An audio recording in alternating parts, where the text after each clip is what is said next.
Thank you very much for that introduction, Vladimir, and thank you very much more broadly to the Institute for hosting me for this month. In particular, Ava, thank you very much for sorting out all of my difficulties, all my issues. It's great to be here. I look forward to getting to know some of you more after the presentation and during my time here. Although it's short, I'll be leaving on the 21st of April, so it really is a lightning visit. But without further ado, on to the presentation. Hopefully it will become clearer near the end of the presentation why it has such an odd title, Bulldogs in the Duma. Some of you might already have an idea, but if you do, I'd be interested to see whether you're right. So as Vladimir mentioned, this project relates to some ongoing broader research projects. This research presentation relates to an article that's drawn from my doctoral dissertation that Vladimir mentioned at Oxford. At the moment, I'm sitting in my office each day here making revisions to the article version, and it's part of the broader book project, which is under review at OUP New York. So, I'm interested broadly in lawmaking in the contemporary State Duma, the processes of lawmaking, the outputs of lawmaking. And I think this captures the conventional wisdom about the State Duma at the moment, that it's a place of little meaningful activity. If the Duma deputies show up, then they'll sleep at their spots. Some of you might know this video already. I foolishly didn't check to see whether the sound, but we'll see. Oh. Sorry.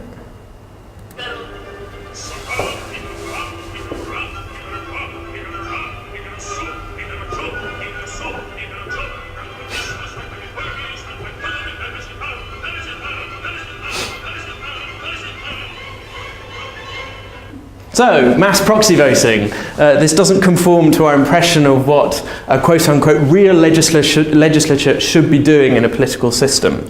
So this is the conventional wisdom we have, and this is reflected in scholarship and commentary on Russian politics. So this is a selection of references that at base say that the State Duma is a rubber stamp that has no influence on the policy-making process in contemporary Russia. Here are a selection of references from the Russian press, from Russian academics, and from academics of Russian politics abroad.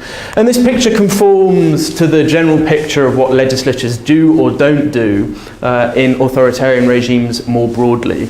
So according to a review article from 2014, these bodies only rubber stamp government-proposed legislation. But we can look at examples that jar with that conventional wisdom in Russia. So take this bill, Bill 293332.6, that was introduced into the Duma in 2013, and it was 2 pages long, and it relates to the registration of aircraft in Russia. When it left the Duma, however, in October 2013, it was 65 pages long, and now touched on lots of different areas of Russian tax legislation. So for me, the puzzle is how do we reconcile this image of deputy influence with this picture of quite substantial changes to legislation that passes through the Duma? And that leads to a very basic research question: is what explains bill amendment during passage through the Russian State Duma? In the presentation, I'll briefly give a sketch of the research design for the broader project. For those of you that don't know the details of Russian lawmaking procedure, I'll give a quick overview of that. Then I'll sketch out different possible explanations for what might explain bill amendment as bills pass through the State Duma. Then I'll present some findings from some statistical analysis, although don't worry, I won't have lots of regression tables, like we won't be interpreting coefficients in the presentation. I'll then sketch a case study that fleshes out what I think is going on, and then I'll give some key takeaway points. So the research design is a nested design. What I've done is I've combined population-wide data on all bills over a certain time period and run some statistical models to see what's driving the patterns that we see is presented in that data. But then I've dug down in particular case studies so I can work out the dynamics that are present for those particular cases. And that's because I want at the same time to focus on particular causal processes, what might be explaining bill change, but also I'm interested in characterizing the broader population. So in Russia, as many of you will know, so I won't spend too long on this, all bills have to be introduced into the State Duma. They go into the State Duma. If they're accepted by the State Duma, they go on to the Federation Council, then on to the President. If the President likes it, then it's signed into law. And loads of different actors can introduce legislative initiatives into the State Duma. They include the government, the President, together they form the political executive, but also deputies, Federation Council, senators, even regional legislatures in Russia. In the Duma, which is the stage that I'm going to be focusing on, in order for a bill to pass on to the Federation Council, most of the time it has to pass through 3 readings. We can think of them as hurdles. And at these different readings, initiatives can be blocked by a variety of actors.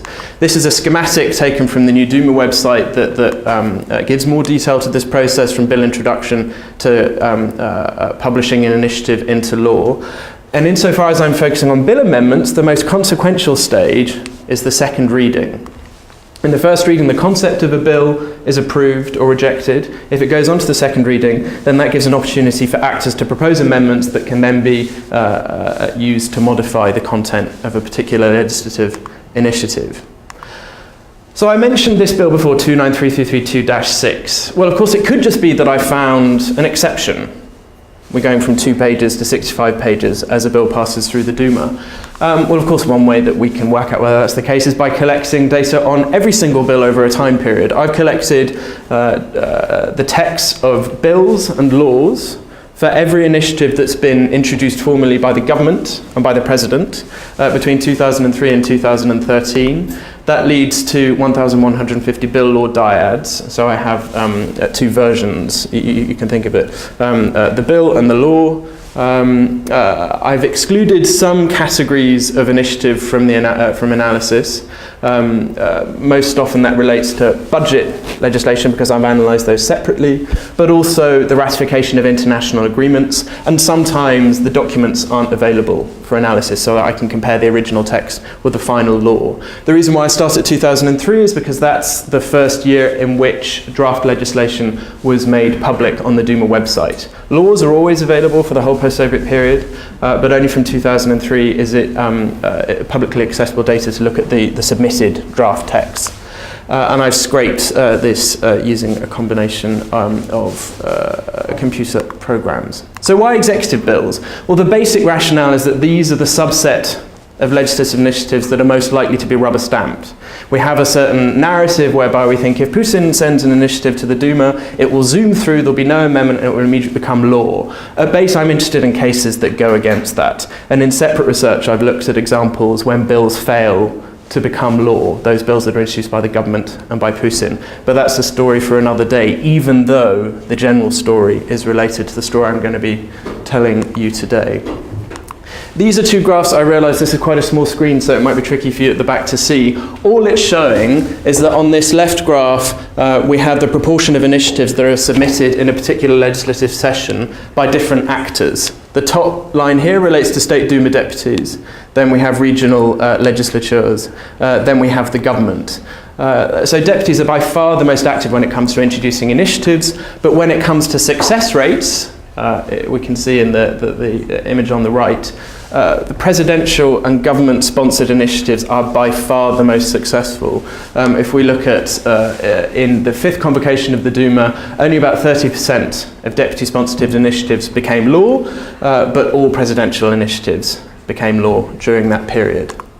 So then there's a question of how we can go about measuring amendment. What I've done, at this stage at least, is to look at a very basic text analysis way of measuring it. So looking at unique word frequency differences between introduced bill and final law, and I've analysed that using a little computer program put together by Will Lowe called JFREC.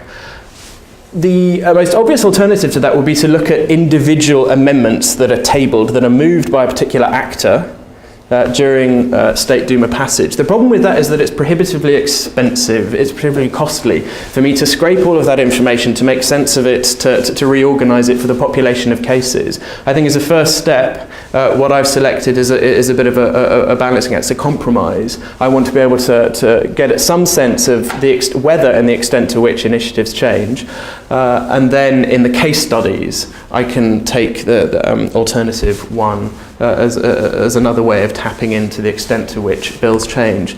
Another avenue would be to use a more sophisticated content analysis. We know now that work is being done to make this type of analysis easier. Scholars of the US Congress have applied these techniques to work out whether policy ideas, differently conceived, change as bills pass through Congress. My line on that is that yes, that will happen, but not at this stage. That my primary goal is to test the rubber stamp conventional wisdom, and then after that we can use more sophisticated analysis to work about how policy ideas might flow and change during passage through the Duma. So this first figure plots on the x-axis logged draft bill word lengths against on the y-axis final law word lengths, and we can imagine the rubber stamp expectation would be that we just have a solid line. There's no change. There's no word length difference between introduced bills and final laws.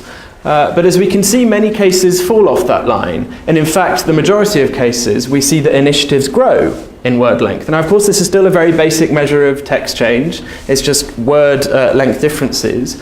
But at least it starts to challenge in quite a clear way, in a simple way, the rubber stamp narrative that initiatives from the government do not change as they pass through the Duma. Now, one interpretation of this might be, well, the clear takeaway is that the State Duma is a real parliament. It's meaningful. Deputies have a meaningful opportunity to amend initiatives that are put before them by the government and by the president.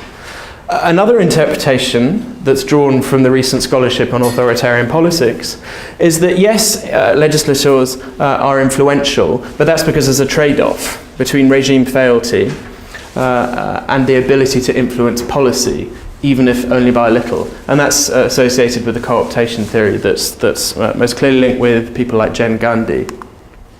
Even though these are both different, they have one thing in common. They both say that executive bills change because deputies, because legislators, because parliamentarians have some type of influence. Therefore, if we go from that starting point, the level of bill change should be associated with a measure of deputy scrutiny, how much effort they're putting in to try and influence these bills. But in this graph here, we have years 2003 to 2013, and it's a proxy for the mean level of discussion of bills on the Duma floor. And we can see quite clearly the trend over time is for a reduction in the level of discussion of executive-sponsored bills on the Duma floor. At the same time, when we look at the mean level of bill text change over the same period, we can see that on average, bills that are introduced by the executive are changing more and more over time. So it's tricky to take these two graphs and to reconcile it with a legislator-centered picture of executive bill change in the State Duma. So that means that at least the way that I've conceived of it, this is where regression analysis can come in and can be handy. We can test the observable implications of the legislature-centered argument for bill amendment. Of course, the first one of that is that the Duma is a democratic, real legislature. The second is, well, it's still a legislature in an authoritarian regime, but co-optation is taking place, so there's an exchange going on. So what I've tried to do is to see whether the level of bill amendment that I've collected for all those bills between 2003 and 2013 is explained by measures of deputy scrutiny. And I've got two proxies for that. The first of that is the length of time a bill is discussed on the Duma floor, and the second is the number of committees working on a particular bill.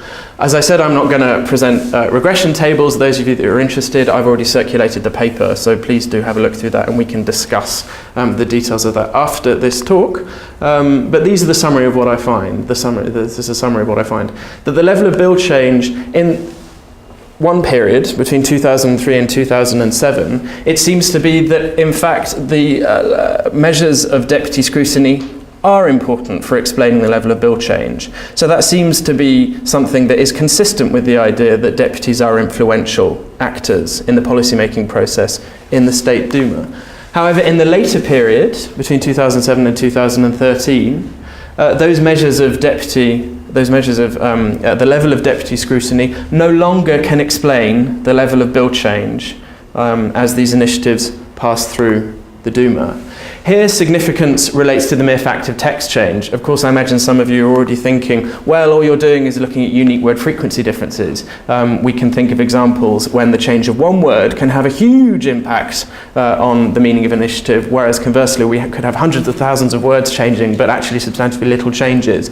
Definitely, and that's certainly when the case studies become important. But at this stage, when I'm talking about significant change, I'm talking about the mere fact of text change. And as I said, this is the case studies become important for teasing out what might actually be going on. So if it's not legislators in the 2007 to 2013 period, and their activity that's important for explaining bill change, then what is? What's driving this change? My argument is that we have to look at relations between people captured in this picture. So we have a picture of a meeting of the Cabinet of Ministers with Medvedev as Prime Minister.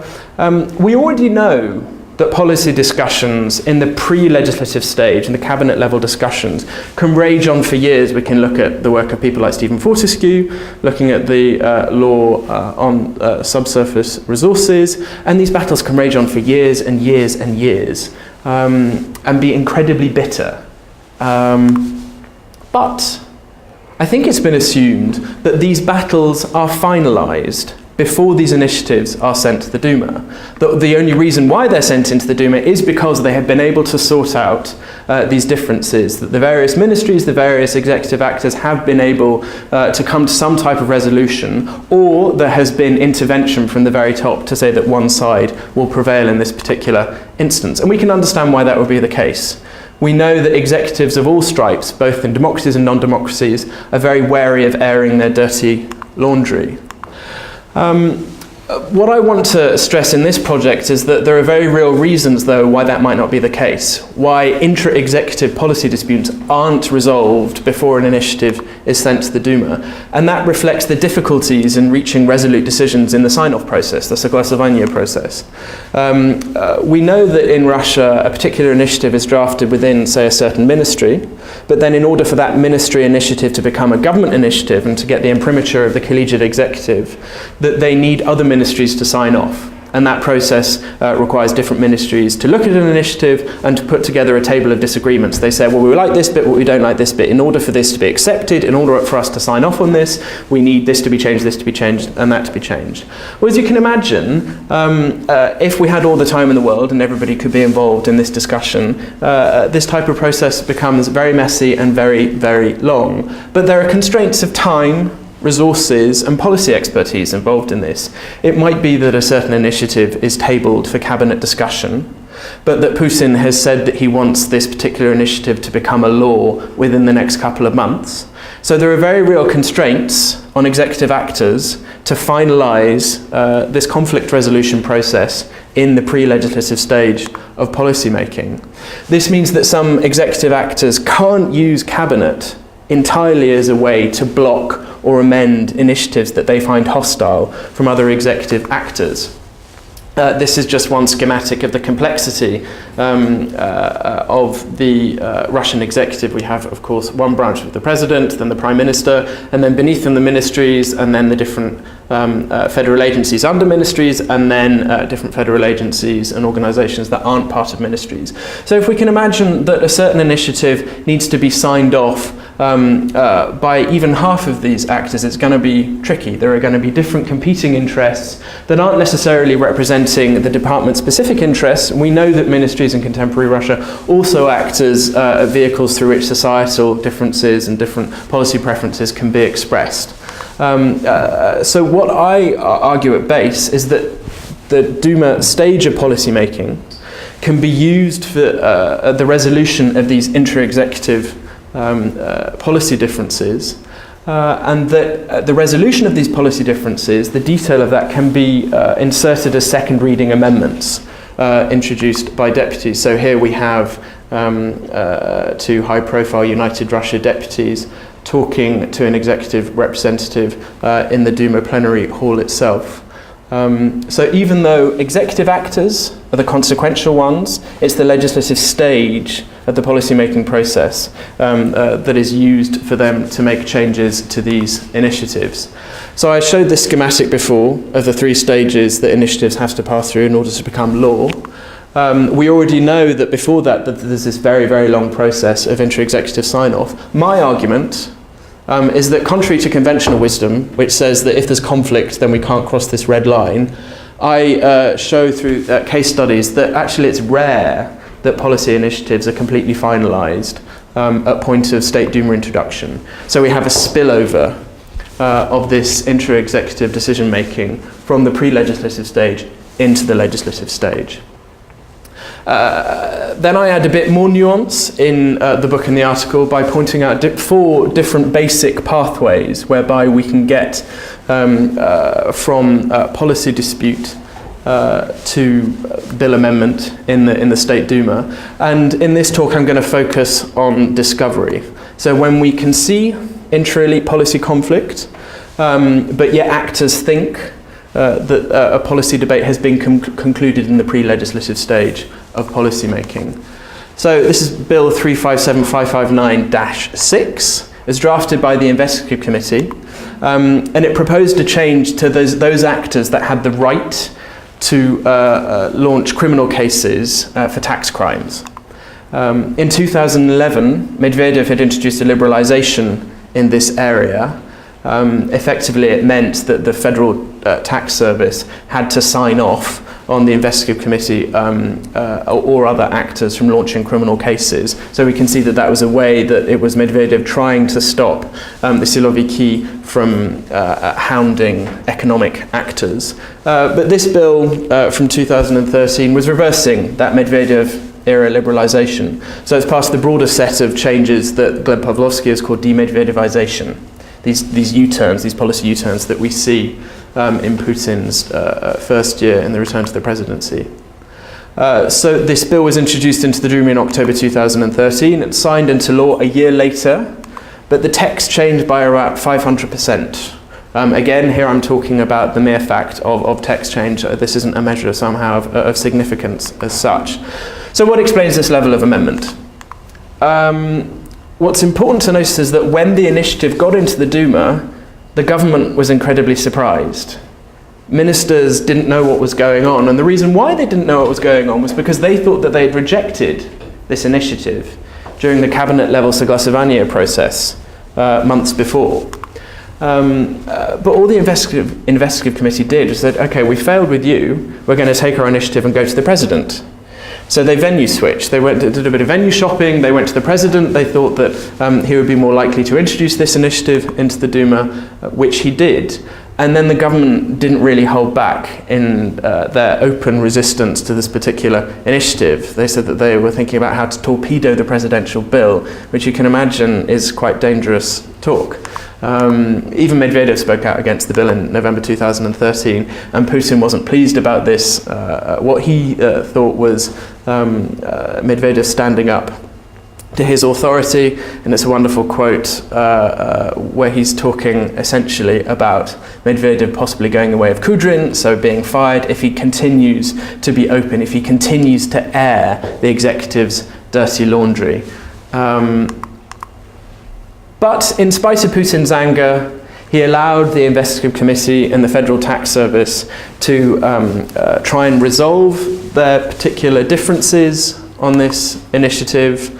And even though it took a year from bill introduction to the bill becoming law, all of these debates took place outside the Duma.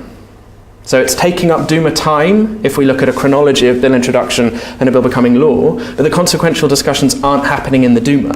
At the same time, the details of these negotiations are introduced as second reading amendments, and moreover, they've been formally introduced by deputies who are claiming somehow that this is them introducing these changes of their own will, when actually they're just acting as proxies for executive actors.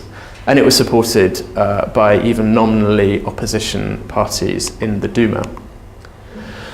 So my argument is that the mandatory bill publicity, so an initiative has to be made public when it's introduced into the Duma, allowed the government to spot a hostile initiative introduced by another government, another executive actor, the president, and that the legislative rules relating to amendment allowed the government to try and renegotiate with another executive actor about details of a conflictual policy change. So here, the legislature isn't acting as a venue for elite society dialogue. It's just acting as a venue for members of the elite, for members of the executive to resolve their policy differences. So I think the key takeaway points from this research are that, contrary to conventional wisdom, bills often change quite significantly during Duma passage, but it isn't because Duma deputies are somehow influential. Rather, it's because the legislative stage of policy making is used for the resolution of inter-executive disputes. And so the State Duma matters because it allows executive actors to iron out differences that they haven't been able to iron out in the pre-legislative soglosovanie process. Some of you might be saying, well, what's new about this? We already know that legislative politics in Russia is directed by the executive in some way or another. Yes, I'd agree with that, but in conventional characterizations, it's a united executive that's presented, a united executive that's telling United Russia deputies to vote one way or the other. From my picture, from the picture that I presented in this presentation, the legislative stage of policy making can provide a window onto the fierce inter-executive infighting over policy details, and that's why I've called this presentation, the book project, Bulldogs in the Duma. Churchill is usually associated with that awful quotation about Russia being an enigma wrapped inside a blah, blah, blah, blah, blah. But the other one is that he said that Kremlin political intrigues are comparable to a bulldog fight under a rug. An outsider only hears the growling, and when he sees the bones fly out from beneath, it is obvious who won. So I'm saying that interesting stuff happens in the Duma. It's not because of legislators, it's because of the bulldogs that are fighting under the carpet. And more broadly, I've tried to pitch this research as engaging with the general literature on legislatures in authoritarian regimes, and we can see that they matter not through some narrative that's consistent with co-optation theory, but with one that's much more consistent with Milan Sfrolik's work on power sharing.